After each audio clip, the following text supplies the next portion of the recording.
자, 교재 129페이지예요. 물권법 일반. 자, 물권법의 시작입니다. 자, 먼저 물권법이란 것은 이 물권을 규율하는 법이죠. 그래서 물권을 규율하는 법이니까 물권을 좀 알아둬야겠다 이런 얘기죠. 기본적으로 이 물권법은 채권법과 다르게 요가 전 다르죠.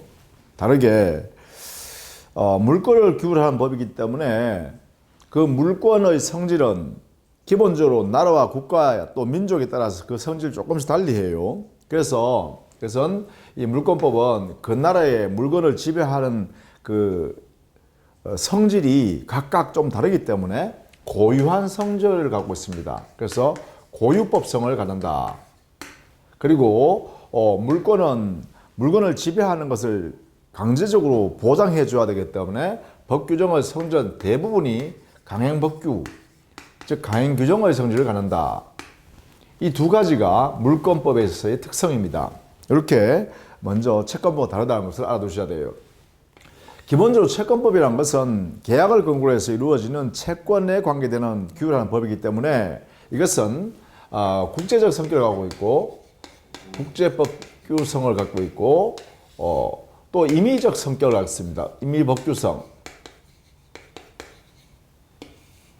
즉 계약은 자유다라는 근거에서 채권 채무를 만들어내는 것이 자유롭게 만들어진다라는 그러한 원리에 근거해서 법 규정의 이 채권법의 규정은 임의법규적 성격을 갖는다 이렇게 된다는 것이죠. 이런 면에서 물권법과 채권법은 구별된다라는 걸 같이 알아두시면 좋겠습니다. 자, 그 다음 130페이지 가면 물권의 의의와 그 성질을 정리해놨죠. 그래서 물권법은 물권을 규율하는 것이기 때문에 이 물권에 관한 내용을 좀 알아둘 필요가 있다는 것이죠. 물권이란 것은 물건을 대상으로 해서 그 물건을 직접 지배해서 이득을 취하는 것을 법이 허용할 때 이때 이제 이게 물권이 있다 이렇게 하죠. 그래서 물권이란 기본적으로 물건을 직접 지배하여 이익을 취득하는 것을 법적으로 허용하는 것, 이걸 물권이라고 그래요. 채권이라는 특정인에 대해서 특정한 행위를 요구하는 청구하는 권리였잖아요. 그러면서 물권은 지배권을 성질을 갖는다. 그리고 직접 그 물건을 지배하는 것을 목적으로 하기 때문에 누구든지 거기에 끼어들지 못하게 하기 위해서 배타성을 인정되는 그러한 성격이 있죠. 즉 물권의 행사에 누군가 방해가 있으면 전부 배제시켜버릴 수 있는 그러한 힘이 이 물권 안에 존재한다는 것이죠. 이런 면에서 물권의 성질은 직접 지배성, 배타성, 절대권성. 배타성이라는 것은 모든 사람에 대해 직접 행사할 수 있고 또 지배를 배제하는 역할을 하기 때문에 모든 사람한테 주장할 수 있는 절대권적 성격을 갖는다. 절대권의 성질 같습니다. 이런 면에 성격이 바로 물권이다 이렇게 보시면 되겠고, 기본적으로 물권의 객체는 물건이겠죠. 물건을 지배하는 것이죠. 이렇게. 따라서 원칙적으로 물건입니다. 다만 법에서 특별히 예외적으로 권리를 대상으로 해서 물권을 성립하는 규정을 두고 있으면 그 규정에 의해서 권리를 대상으로 하는 물권도 성립할 수 있죠. 따라서 예외적으로 권리가 있을 수 있다. 이래 되겠죠. 이 예외적인 권리, 대표적인 현상을 알아두셔야 돼요. 예컨대 저당권이라는 물권의 대상은 물건 따지면 부동산이죠. 부동산에 대해서만 저당권을 설정할 수 있습니다. 물건에 대해서는. 그런데 이 저당권 규정에는 지상권이나 전세권이라는 권리를 대상으로 해서 이 저당권이 성립할 수 있도록 우리 민법이 허용한다는 것이에요. 이렇게 되면 저당권이라는 물권은 권리를 대상으로 해서도 성립할 수 있다. 이래 되겠죠? 그래서 부동산이라는 물건 이외에 지상권, 전세권 같은 권리를 대상으로 해서도 가능하다. 이런 예외가 있다라는 걸 알아두셔야겠다. 그죠? 자, 이것이 우리 131페이지예요. 물권의 객체에서 물권의 객체는 물건과 권리다 해서 원칙은 물건이고 예외적으로 권리가 있을 수 있다라는 정도를 알아두시면 되겠고요. 이때 이 물건에 관해서는 일물일권주의가 적용됩니다. 이 물건에는 하나의 물건에 하나의 물권이 성립하고 존재한다는 원칙, 이것을 일물일권주의가 이게 원칙이죠. 이렇게 함으로써 공시를 원활하게 할 수 있죠. 따라서 공시 권리의 누구든지 알 수 있는 방법을 만들어내는 것을 공시라 그러는데, 이 공시를 원활하게 하기 위해서 일물일권주의를 이렇게 채택하고 있습니다. 다만 그 일물일권주의 원칙에 대해서 여기에 예외도 허용되죠. 법 규정에서 예외적인 규정을 두면 가능하다. 그것이 132페이지에 정리를 해두었습니다. 이 부분을 꼭 알아두셔야겠습니다. 이 예외 부분, 일물일권주의 예외도 인정된다라는 것을 알아두시라는 거죠. 예컨대 원래는 한 개의 물건에 하나의 물권이 성립해야 된다는 것이 대원칙인데, 우리 법 규정에서 하나의 물건의 일부에 대해서 물권을 인정하도록 법이 명문으로 규정을 두어서 허용하게 되면 그것은 일물일권주의 예외가 된다 이 말입니다. 자, 예컨대 토지 1필지, 그죠? 1필지 토지 일부에 대해서 용익물권이 가능합니다. 예컨대 용익물권은 지상권, 지역권, 전세권을 말하거든요. 이 지상권, 지역권, 전세권이라는 용익물권은 1필지 토지 일부에 대해서도 가능하도록 우리 법이 허용합니다. 이런 면에서 이거는 일물일권주의 예외가 되겠죠. 또 일동의 건물 일부에 대해서 전세권을 우리 민법이 허용한다든가, 또 구분 소유권 제도를 인정하고 있습니다. 이런 범위 안에서는 이 일부에 대해서 결국은 물권이 허용된다는 면에서 일물일권주의 예외가 인정된다, 이렇게 할 수 있겠죠. 그 외에 우리 판례에서도 일물일권주의 예외를 허용하는 예를 보여주고 있어요. 판례에서도. 예컨대 미분리 과실에 관해서요. 즉 과수나무에 과실이 분리되지 않은 상태에서 그대로 열려있는 상태에서 독립된 소유권으로서 이렇게 인정할 수 있게 되는 경우가 있다. 그게 뭐냐 하면 명인방법이라는 방법을 갖추면,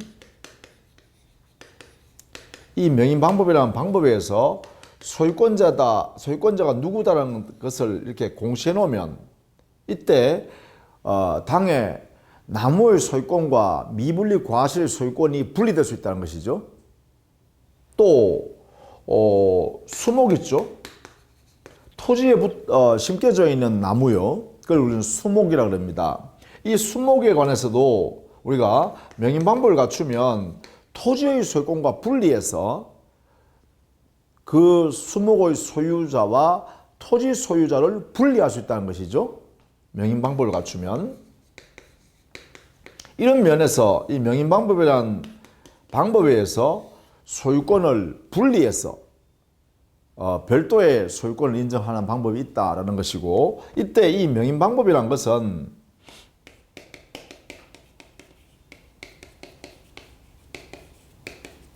판례가 인정하는 관습법상의 공시방법이다, 이렇게 정리를 일단 해 두시기 바랍니다.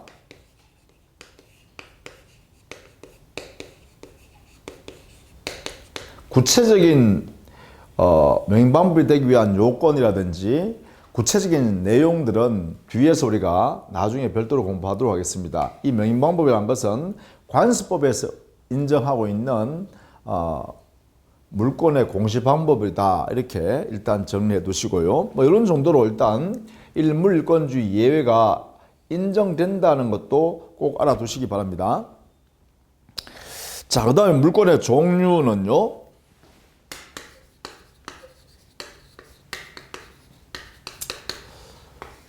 물권의 종류는 우리 민법상의 물권의 종류와 그 내용은 법에 정해져 있는 대로만 인정한다는 법정주의를 선언해주고 있어요. 이것이 185조의 명문 규정을 두고 있습니다. 따라서 물권 법정주의에 근거해서 물권의 종류 그리고 그 내용은 법에 정해져 있는 대로만 인정합니다. 법정주의. 이렇게요. 따라서 185조에 따라서 물권의 종류가 정해진다. 이렇게 되겠죠? 자, 185조 보시죠. 133페이지입니다. 물권은 법률 또는 관습법에 의하는 외에는 임의로 창설하지 못한다. 그래서 이게 물권은 할 때 이 물권은 물권의 종류와 그 내용에 있어서는 법률 또는 관습법에 의하는 외에는 임의로 창설하지 못한다 했으니까 법률로 정해지거나 아니면 관습법에서만 정한다. 이 두 가지만 정해주고 그 외에는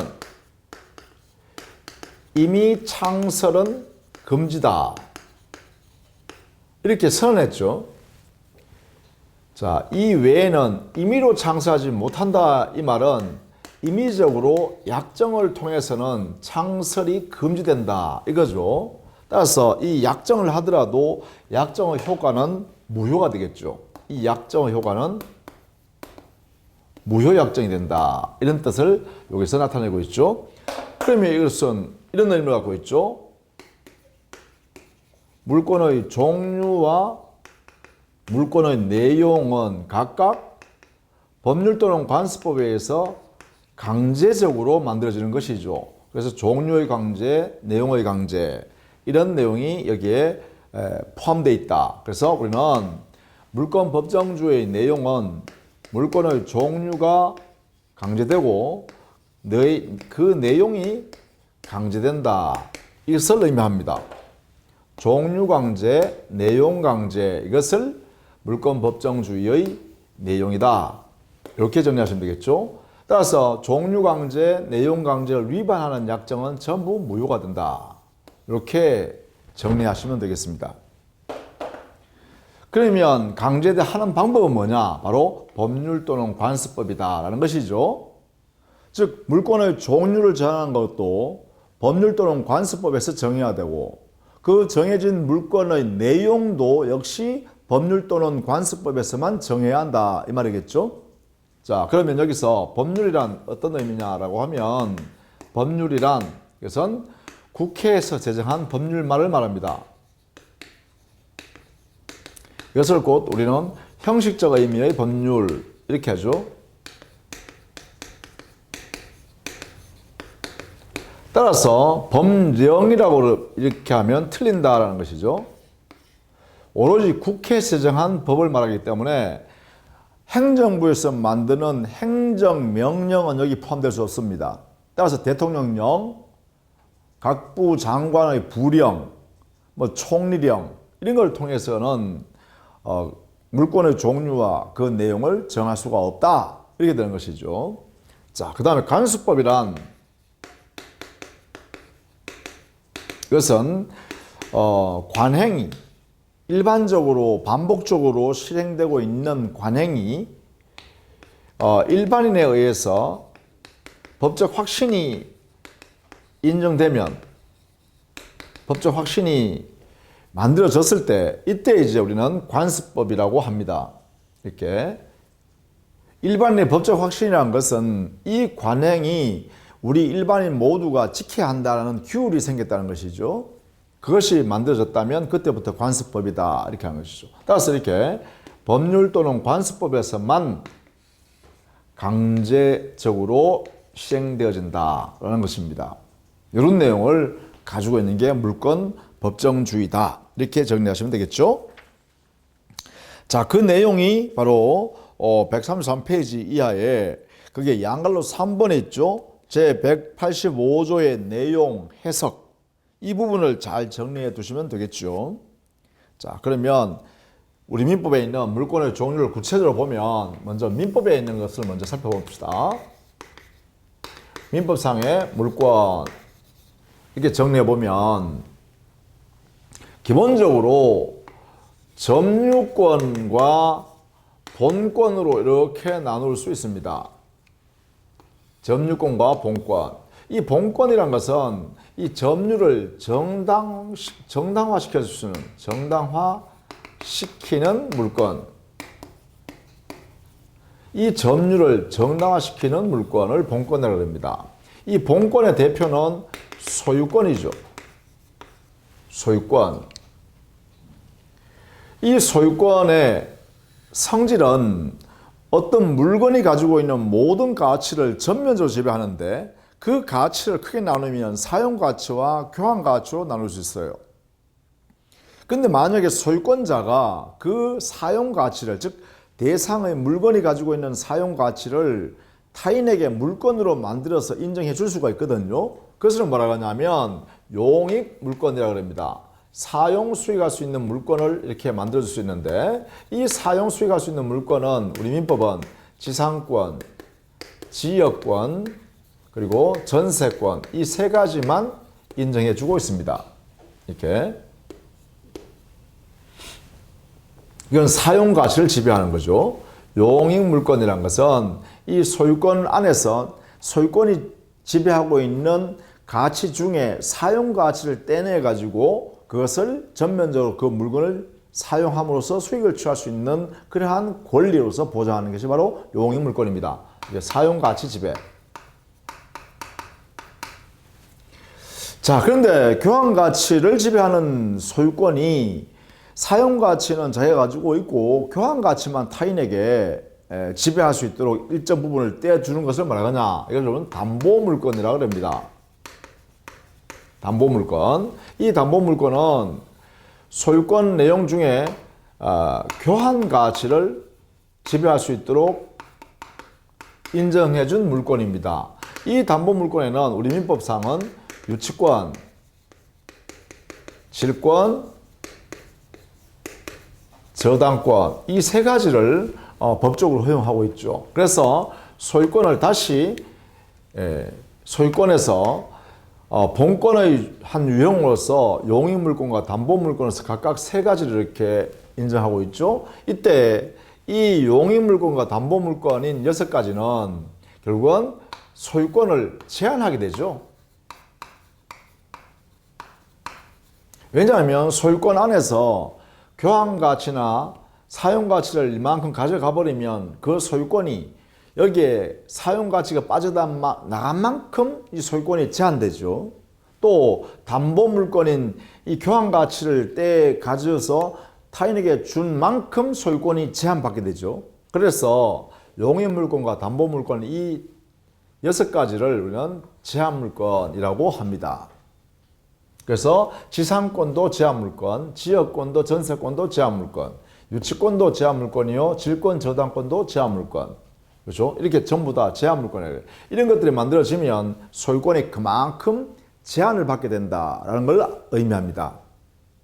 그러나 여기에 제한물권은 이 6가지도 결국은 소유권의 본질적 성격에서 삐져져서 나와서 만들어진 물권이기 때문에 그 속성은 본권이다 이거죠. 따라서 본권은 소유권과 제한물권을 합친 것이 본권이겠죠. 이렇겠죠. 그래서 우리 민법상 물권은 이렇게 나누는다라는 것이죠.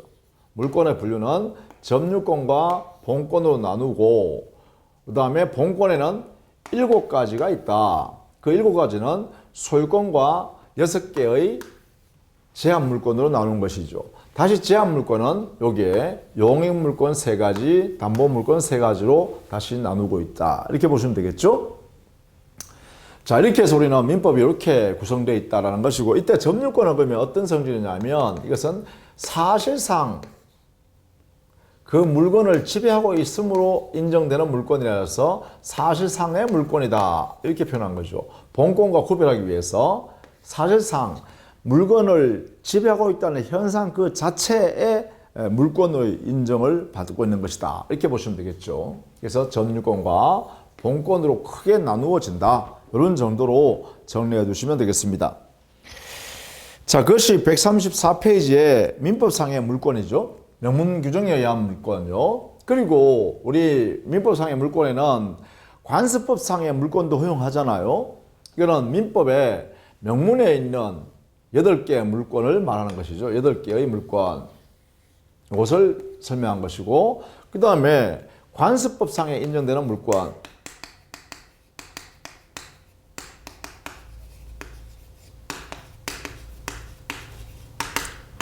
이것을 살펴보면 이것은 우리가 판례에서 관습법상 인정된다라고 한 판례가 있다, 그죠?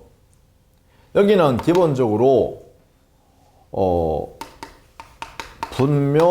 분묘기지권이 있어요.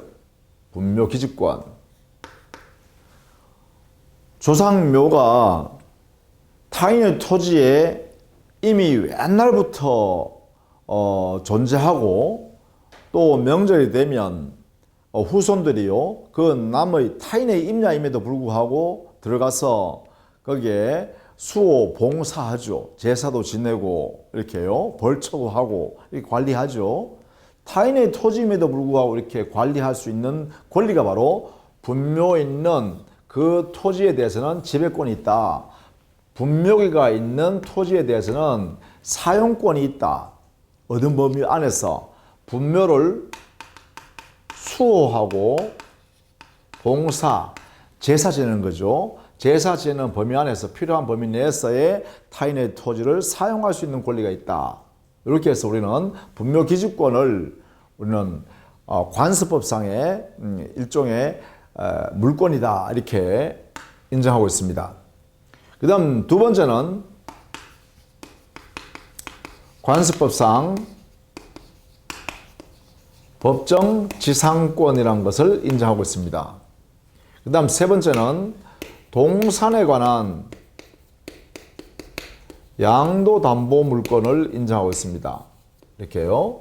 그래서 이 세 가지를 우리는 판례가 인정하는 관습법상의 물권이다, 이렇게 해석할 수 있겠죠. 자, 이 나머지 관습법상의 법정지상권이나 양도담보물권 같은 것들은 나중에 가서 뒷부분에 가면 우리가 배우게 됩니다. 이건 특별법에 가서 양도담보물권에 관한 설명을 좀 할 것이고, 그 다음에 법정지상권에 관한 것은 우리가 민법에 있는 지상권 파트에 가서 공부하시면서 관습법상의 법정지상권을 살펴보도록 하겠습니다.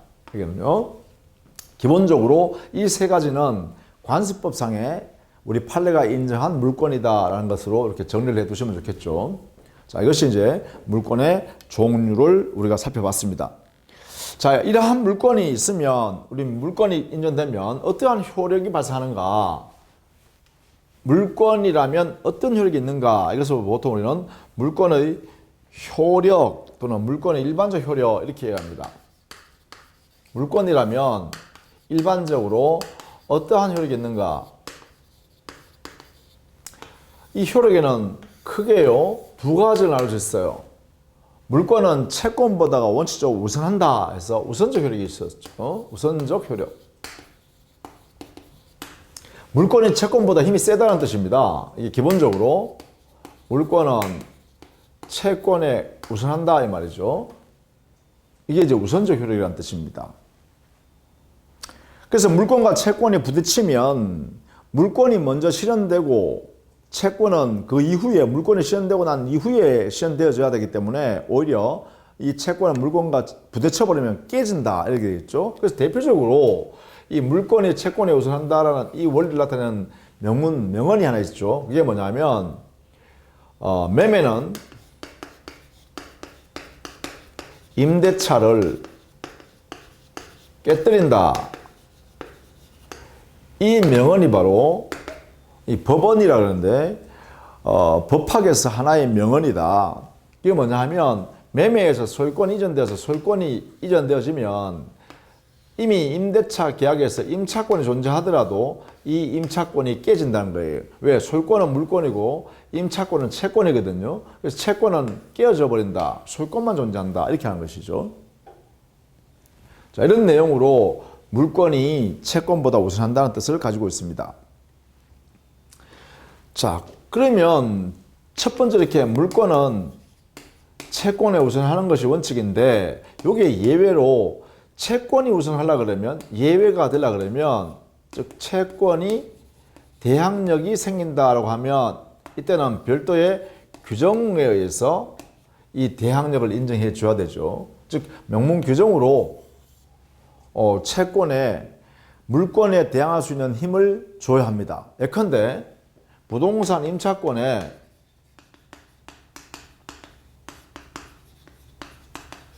등기라는 제도를 하면 그러면 임차권에는 대항력이 생기죠. 이 대항력이 발생해서 이걸 가지고 제3 소유자한테도 대항할 수 있도록 힘을 인정해 준다는 것이죠. 따라서 이러한 예외를 허용하기 위해서는 반드시 이렇게 별도의 명문 규정에 의해서 그 채권을 보호하는 규정을 둬야 합니다. 우리가 민법에서 대표적인 게 바로 부동산 임차권의 등기죠. 그렇게 함으로써 그 임차권을 보호받을 수 있도록 해주고 있다. 이런 이야기입니다.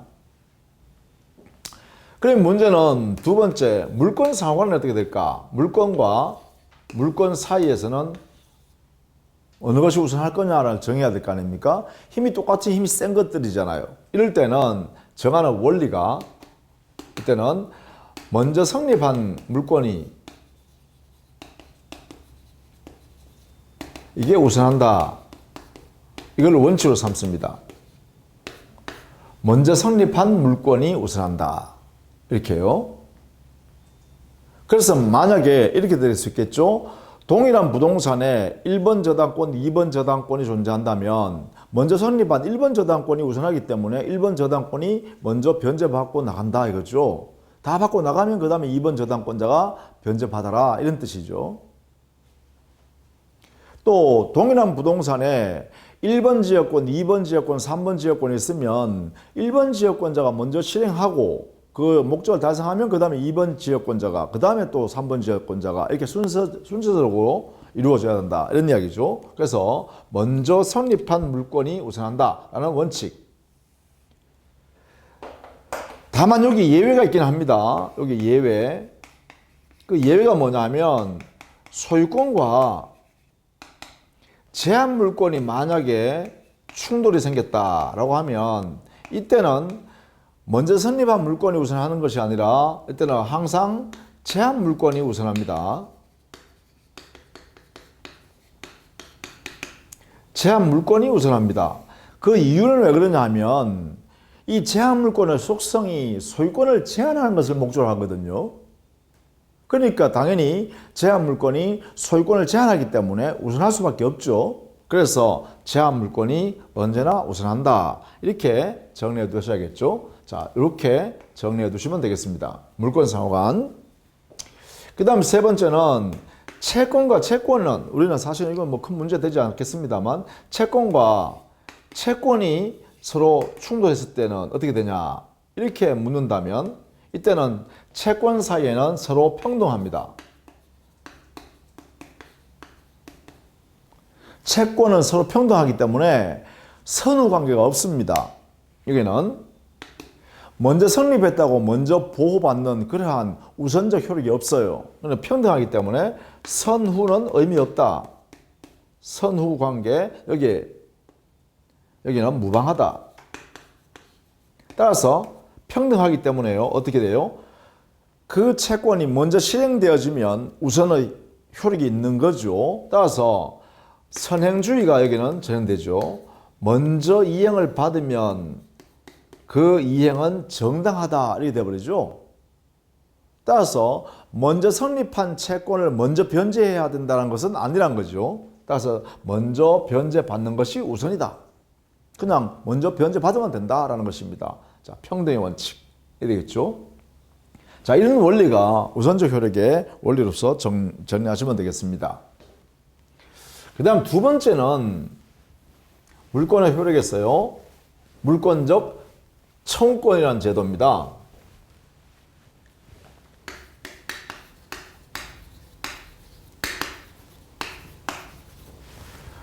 이 물권 청구권이라는 제도는 당의 물권이 침해당했을 때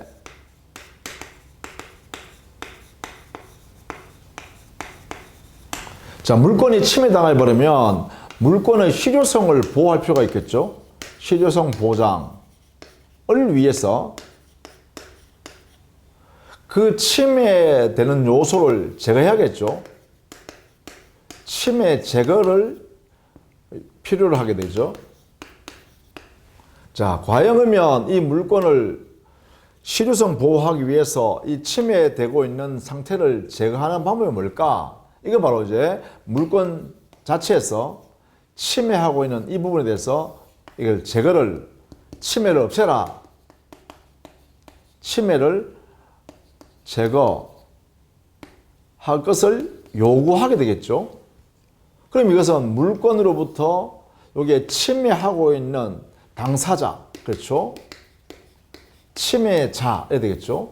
침해자에 대해서 결국은 그 침해를 없애주세요라고 요구를 해야겠죠. 요구. 이 요구를 법에서 허용하는 힘을 인정해야죠. 힘. 이것을 민법에서 법상 인정. 이렇게 되겠죠. 이걸 우리는 뭐라 하냐? 이걸 우리는 물권적 청구권이라고 그래요. 청구하는 권리를 물권에서 직접 이렇게 발생할 수 있도록 하겠다는 것이죠. 결국은 물건이 침해당했을 때 그 물건의 실효성을 보호하기 위해서 물건을 가지고 직접 내 물건 침해하지 마세요. 침해자한테 직접 행사한다는 것이죠. 이것을 우리는 물권적 청구권이라 한다. 당해 물건이 침해당했을 때 그 물건에 기해서 침해하지 마라 라고 청구할 수 있는 권리. 이것을 우리는 물권적 청구권이라 한다. 자, 이런 의미를 먼저 알아두셔야겠습니다. 물건의 실효성을 보호하기 위해서 그 물건을 침해하고 있는 당사자에 대해서 물권자가 직접 물건에 기해서 제거하라, 침해 없애달라 라고 요구할 수 있는 권리를 말한다. 이게 뜻이다. 그죠? 물권적 청구권의 뜻이다. 자, 그러면 물권적 청구권은 당연히 민법에서 규정이 있겠죠. 민법상의 물권적 청구권의 규정은 이렇게 되겠죠. 점유권이 침해당했으면 점유권에 기해서 그 침해를 제거하는 청구권이 발생하겠죠. 청구권. 그래서 점유권에 의한 물권적 청구권 이렇게 되겠죠. 또 소유권이 침해당했을 때는 소유권에 의해서 청구권 행사하면 되겠죠. 소유권에 의한 물권적 청구권 이렇게 되겠죠. 그러면 지상권이 침해당했을 때, 지역권이 침해당했을 때, 전세권이 침해당했을 때, 그 다음에 유치권, 질권, 저당권 등이 침해당했을 때 전부 다 청구권을 행사하면 되겠죠.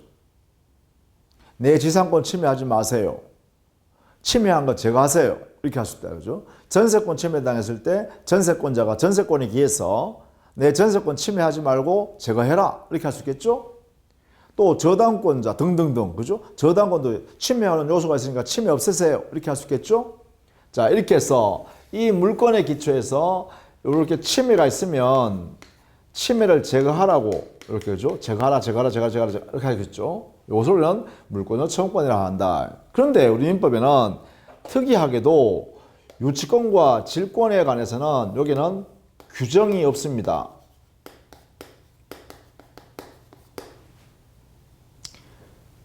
유치권이 침해당했을 때, 질권이 침해당했을 때 물권적 청구권이라는 규정이 없어요. 나머지는 다 있는데요. 점유권에 기한 물권적 청구권, 소유권에 의한 물권적 청구권, 지상권에 의한 물권적 청구권, 지역권에 의한 물권적 청구권, 전세권에 의한 물권적 청구권, 저당권에 의한 물권적 청구권 다 있어요.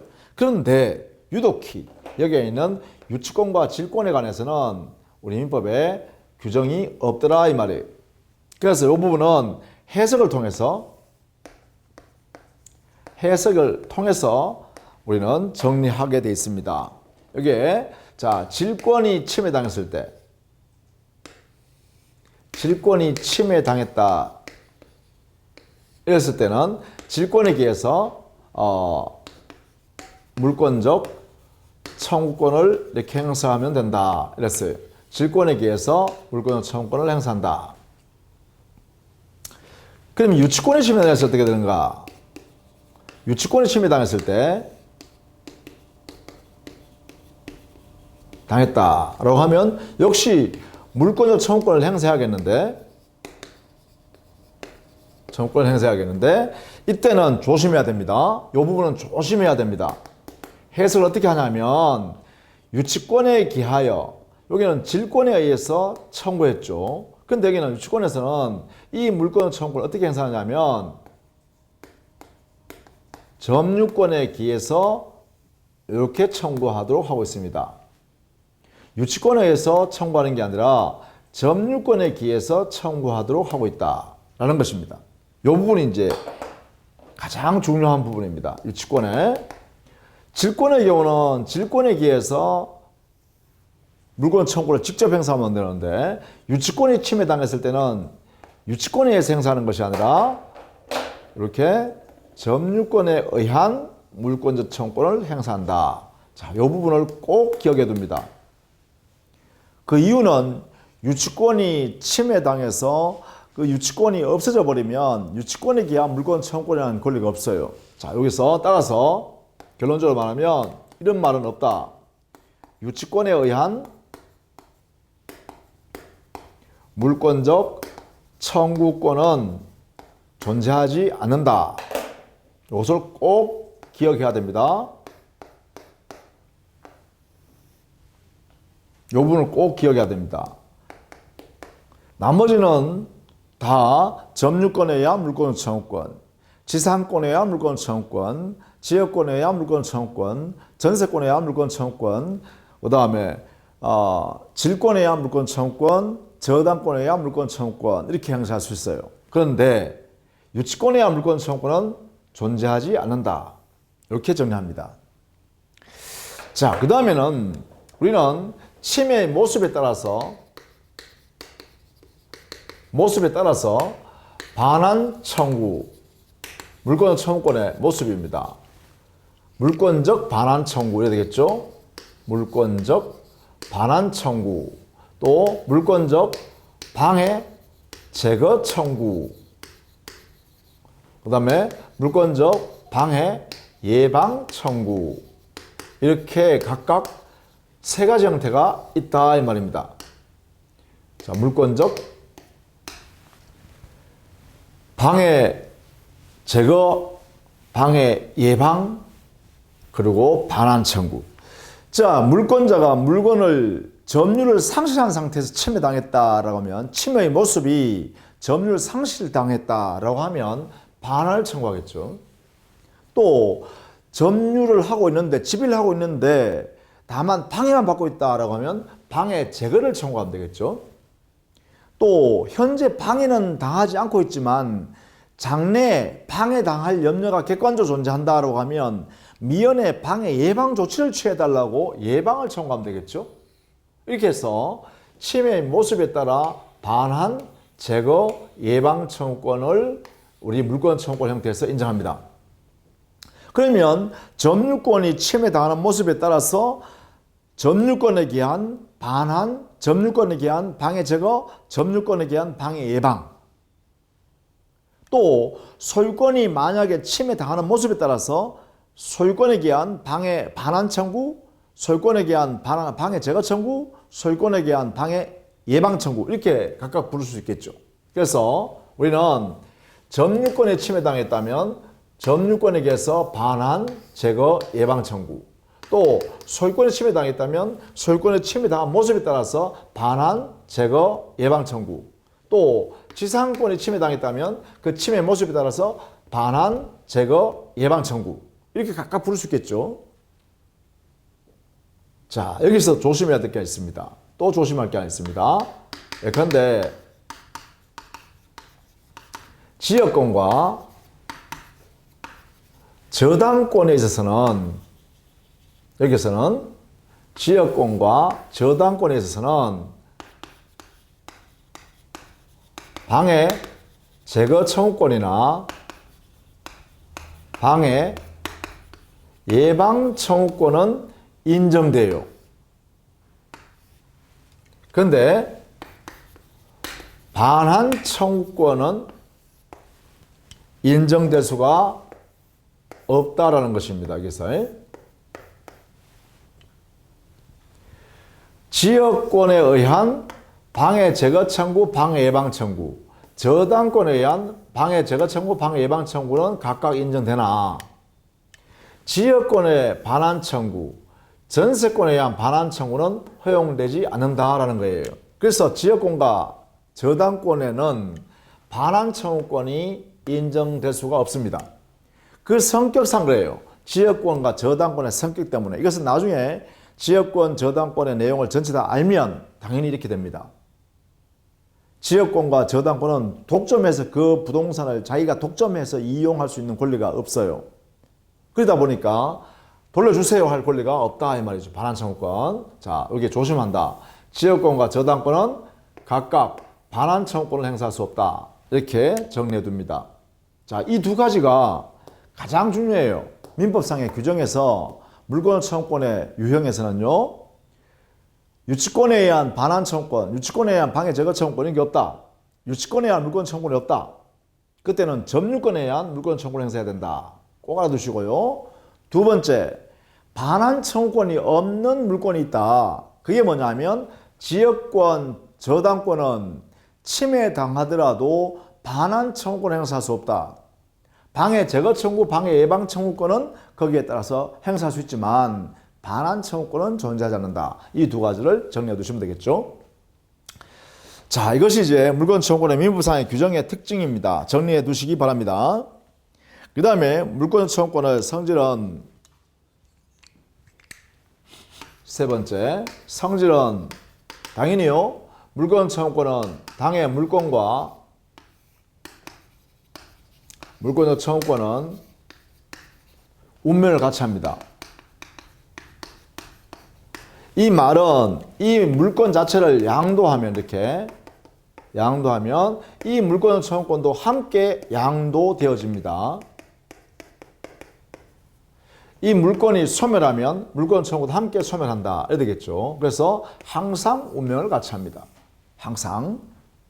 자, 이것이 우리는 성질, 가장 중요한 성질이죠. 자, 그 다음에 행사는, 이 물권 청구권 행사요. 행사는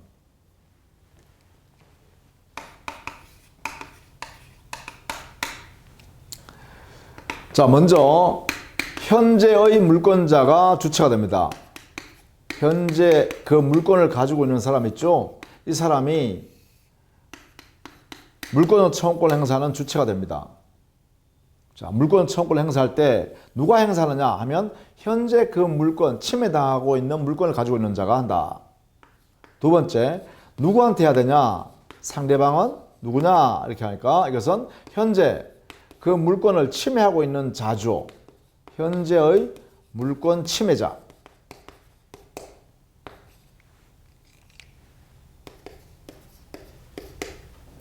침해를 지배하고 있는 사람, 현재 침해하고 있는 사람이죠. 현재 침해하고 있는 사람. 자, 이때 이 침해자는요, 고의, 과실을 불문합니다. 이걸 꼭 알아주셔야 돼요. 고의, 과실 불문한다. 이 말은 이 상대방은 잘못이 있냐 없냐 따지지 않고 상대방이 된다라는 것이죠. 현재 그 물권을 침해하고 있는 사람은 잘잘못 따지지 않고 그 상대방이 된다 이 말입니다. 이 침해자는 잘못이 없어도 상대방이 된다는 것이죠. 그래서 현재 물권자가 물권을 가지고 있는 사람이 침해하고 있는 사람 또는 방해 예방 청구에는 침해 염려를 가지고 있는 사람, 그렇죠? 이 사람한테도 되겠죠.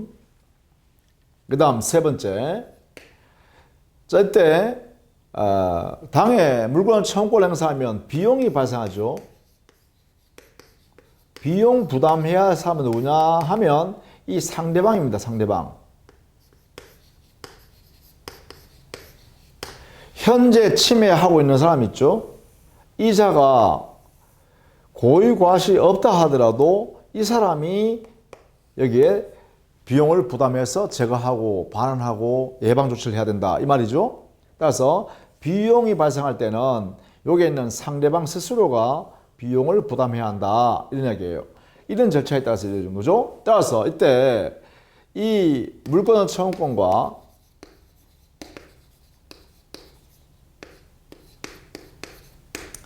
다른 청구권이 발생하면 물권 청구권하고 다른 청구권이 발생했을 때는 이 두 개는요 서로 병존합니다. 병존하고 경합이 인정된다 이렇게 해석해야 돼요. 경합 인정. 이 말은 선택해서 행사가 된다 이 말이죠. 선택 행사가 가능하다. 물권을 청구권을 갖고 있는 사람의 다른 청구권이 발생하더라도 이게 발생하지 않는다 하면 안 된다는 것이죠. 발생합니다. 병존합니다. 이 두 개는. 그리고 둘 중에 아무나 선택해서 행사가 된다는 것이죠. 그래서 목적을 달성하면 된다는 것입니다. 이렇게요. 이게 4번 이렇게 알아두시면 되겠죠. 이게 이제 행사에 관한 내용으로 정리해 두시면 좋겠다라는 것입니다. 자, 이것이 137페이지까지 정리되어 있는 내용이에요. 행사는 현재 물권을 가지고 있는 사람이 침해당하고 있는 물권자가 지금 현재 침해하고 있는 그 당사자한테 반환 제거 예방 청구권을 행사하면 되는 것이고, 따라서 반환 제거 예방을 할 때 비용이 들어가는 부분은 상대방이 고의 과실 있냐 없냐 따지지 않고 잘잘못 따지지 않고 상대방이 그 비용을 부담하면서 제거해야 된다는 것이죠. 이렇게요. 또 만약에 물권 청구권을 가지고 있는 사람한테 다른 권리가 발생하면 다른 권리를 마음대로 선택해서 행사할 수 있다는 것이죠. 따라서 양 권리가 모두 발생하고 병존하고 경합을 인정한다. 이렇게 해석하자는 것이다. 이렇게 정리해 두시면 되겠습니다. 자, 다음 시간에는 물권의 변동을 정리하도록 하겠습니다. 수고했습니다.